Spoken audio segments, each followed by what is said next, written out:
La proposition de loi qui va dans le sens de l'amendement de la loi 42 est un amendement qui vise à consolider la sauvegarde de l'or comme une approche de sauvegarde totale, non seulement au niveau de la disposition qui est interdite, mais au-delà de la disposition. Il y a 3 points à prendre en considération à partir de cet amendement.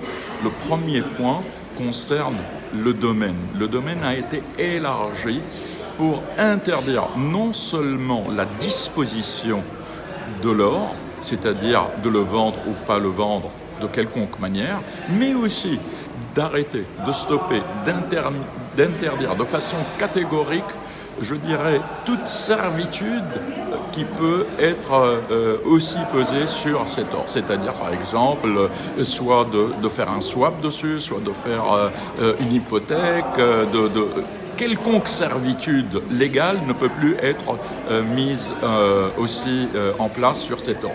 Donc, élargissement du domaine de l'interdiction. Deuxième point important, c'est que c'est la première fois où l'on prévoit une sanction pénale au cas où l'on viole cette disposition. Et c'est devenu un crime. Aller au-delà, une sanction qui va au-delà de 3 ans. Troisième point aussi important dans l'amendement, c'est qu'on fait tomber toute immunité de quelconque nature qu'elle soit. À partir de cette approche, on voit donc qu'il y a une consolidation de la sauvegarde de l'or. C'est dans ce sens-là que ça a été approché, et donc cette proposition de loi est une proposition qui a été proposée par l'ensemble des parlementaires du changement. Est-ce qu'elle a des chances de passer à votre avis? Moi, je pense que c'est une question nationale. Je ne pense en aucune manière qu'il y ait quelqu'un qui puisse aller à l'encontre de la sauvegarde de l'or pour nos générations à venir.